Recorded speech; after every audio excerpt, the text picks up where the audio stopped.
Assalamualaikum warahmatullahi wabarakatuh. Perkenalkan, kami dari kelompok 5 akan mempresentasikan manajemen pemasaran, inovasi strategi, dan pertumbuhan Google dari masa ke masa. Perkenalkan, nama saya Zahira Sedesani. Saya Rizky Stianingrum. Dan saya Maria Yunita Purnamasari. Baik, berikut presentasi yang akan kami Tampilkan.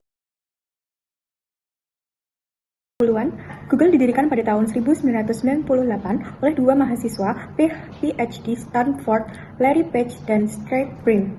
Nama Google berasal dari plesetan kata Gogol, yaitu angka 1 diikuti 100 nol. Nama ini mencerminkan ambisi mereka untuk mengelola informasi yang sangat banyak di internet. Misi perusahaan Google adalah untuk mengatur informasi dunia dan membuatnya dapat diakses dan berguna secara universal. Visi perusahaan Google adalah memberikan akses terhadap informasi dunia hanya dengan satu klik. Inovasi awal Google, algoritma PageRank. Untuk mencapai tujuannya, mengorganisasi informasi dunia, Google memfokuskan diri pada bidang baru saat itu, yaitu pencarian internet. Hasil utama mereka adalah algoritma PageRank yang menilai relevansi dan kepentingan sebuah situs web berdasarkan jumlah dan kualitas tautan yang mengarah ke situs tersebut. Algoritma ini menganggap tautan sebagai suara yang menunjukkan kepercayaan, di mana tautan dan situs dengan reputasi tinggi memiliki bobot lebih besar.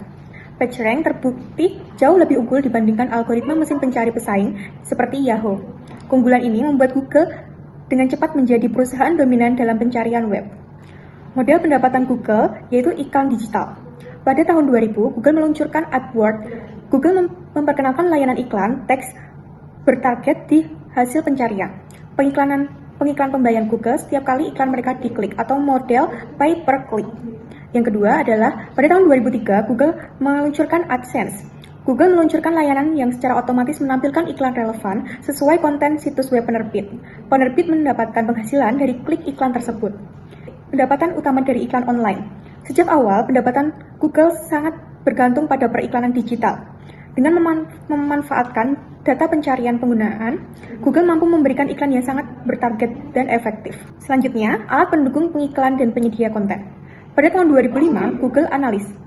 Yang pertama, melacak perilaku pengunjung situs, memantau data seperti jumlah pengunjung, durasi kunjungan, halaman yang dikunjungi, dan asal trafik dari referral pencarian langsung.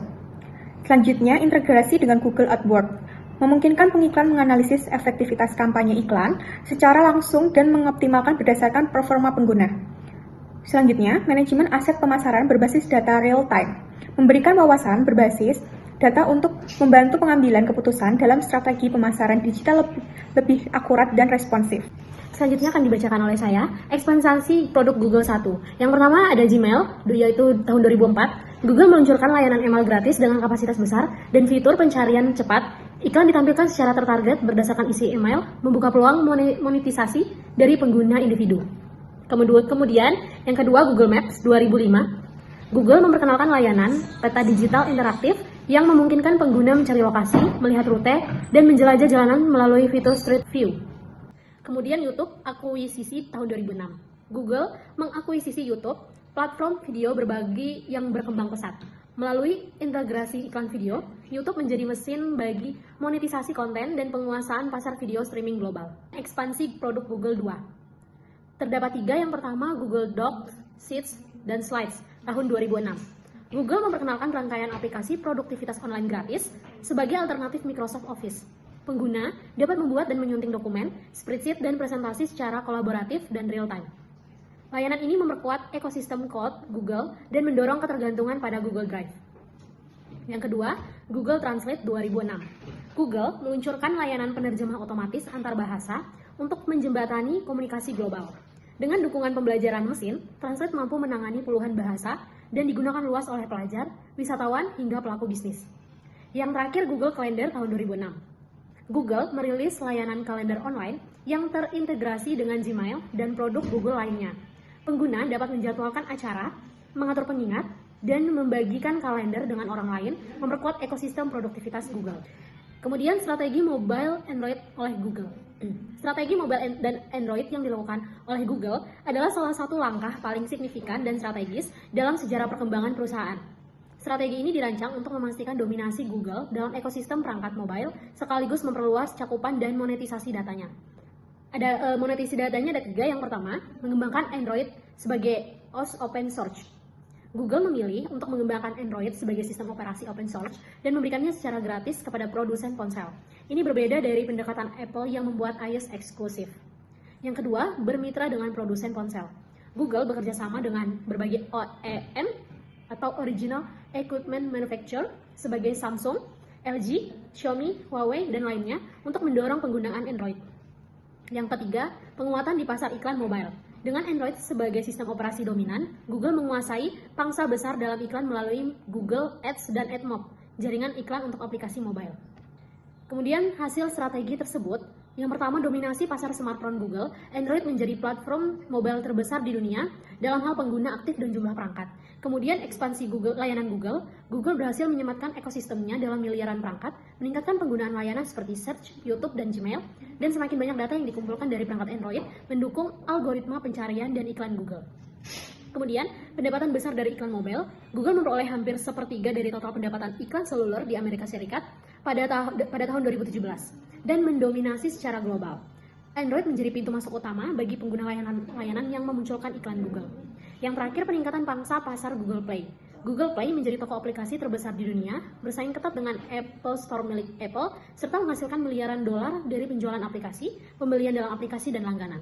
Baik, yang selanjutnya pendapatan dan pasar iklan mobile Google. Pada tahun 2017, Google berhasil menguasai hampir sepertiga, kurang lebih 33% dari total pasar iklan mobile di Amerika Serikat. Angka ini menempatkan Google sebagai pemimpin pasar, mengungguli kompetitor besar seperti Facebook dan Twitter. Dominasi ini tidak hanya terbatas di Amerika Serikat, tapi juga berpengaruh secara global karena Android digunakan lebih dari 80% perangkat ponsel pintar di dunia. Nilai pasar iklan mobile pada tahun 2017 tercatat lebih dari 50 miliar dolar di Amerika Serikat. Nilai ini mencerminkan pergeseran besar dari iklan TV, iklan cetak, ke iklan digital berbasis perangkat mobile. Google telah memanfaatkan dominasi Android untuk mendirikan ekosistem mobile yang bukan hanya luas dan fungsional, tetapi juga sangat menguntungkan secara finansial. Inovasi ekspansi ke perangkat keras dan cloud computing. 1. Google mulai memperluas bisnisnya ke perangkat keras hardware, bukan hanya berfokus pada layanan digital. 2 produk penting yang menandai ekspansi ini yaitu pertama, Pixel di 2016. Google meluncurkan ponsel premium bernama Pixel yang didesain untuk bersaing langsung dengan iPhone milik Apple. Pixel membawa integrasi yang dalam antara perangkat keras dan perangkat lunak, termasuk teknologi kamera dan AI buatan Google sendiri. Yang kedua ada Google Home. Ini adalah speaker pintar yang merespon perintah suara dan dapat mengontrol perangkat rumah pintar, yaitu smartphone. Produk ini juga menjadi bagian dari strategis Google untuk masuk lebih ke dalam kehidupan sehari-hari pengguna melalui teknologi suara dan otomatisasi rumah, bersaing dengan Amazon, Echo, dan Alexa. Bersaing di pasar cloud computing, Google juga menyediakan layanan kapasitas penyimpanan data jarak jauh, pemrosesan data, dan alat pengembangan software untuk perusahaan Google. Google bersaing dengan Amazon Web Services atau AWS dan Microsoft Azure dengan menargetkan perusahaan besar dan startup yang butuh infrastruktur digital. Contoh mitra besar yaitu HSBC, salah satu bank terbesar di dunia, menggunakan layanan Google Cloud menunjukkan kepercayaan perusahaan besar terhadap keamanan dan kapabilitas teknologi cloud Google. Untuk selanjutnya yaitu fokus pada inovasi IA dan machine learning, yaitu Google menjadikan kecerdasan buatan IA dan machine learning sebagai inti dari strategi dan inovasi produknya. IA tidak hanya menjadi pelengkap, tetapi menjadi dasar utama pengembangan layanan, mulai dari Google Search, Google Translate, hingga Google Assistant dan kamera Pixel. Yang kedua, Google secara strategis menjadikan kecerdasan buatan IA dan machine learning sebagai fondasi utama dalam pengembangan dan evolusi seluruh lini produknya. Alih-alih menjadikan IA sekedar fitur tambahan, Google mengintegrasikan secara mendalam ke dalam arsitektur teknologinya sebagai mesin penggerak inovasi yang membuat layanan mereka semakin cerdas, personal, dan adaptif terhadap kebutuhan pengguna. Dengan terus mengembangkan kemampuan IA, Google membangun fondasi untuk tetap unggul di era digital yang semakin cerdas.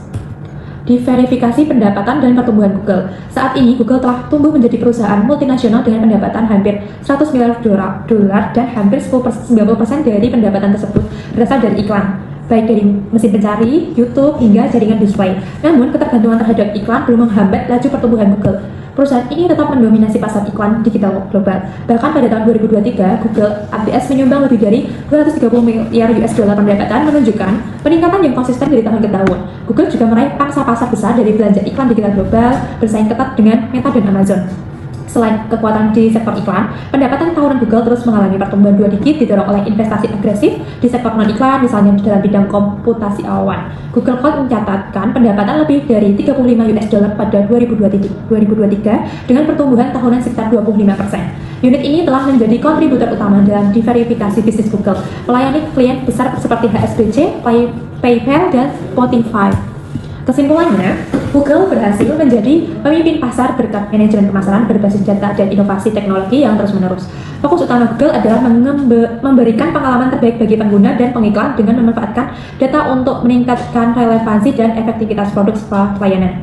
Perusahaan ini terus beradaptasi dan memperluas pasar melalui pengembangan produk baru, melalui dari layanan pencarian, periklanan, digital, perangkat lunak, perangkat keras, hingga kecerdasan buatan dan komputasi awan. Keberhasilan Google menunjukkan pentingnya kombinasi inovasi teknologi, pemanfaatan data, dan orientasi pada kebutuhan pengguna untuk mencapai pertumbuhan dan mempertahankan posisi dominan.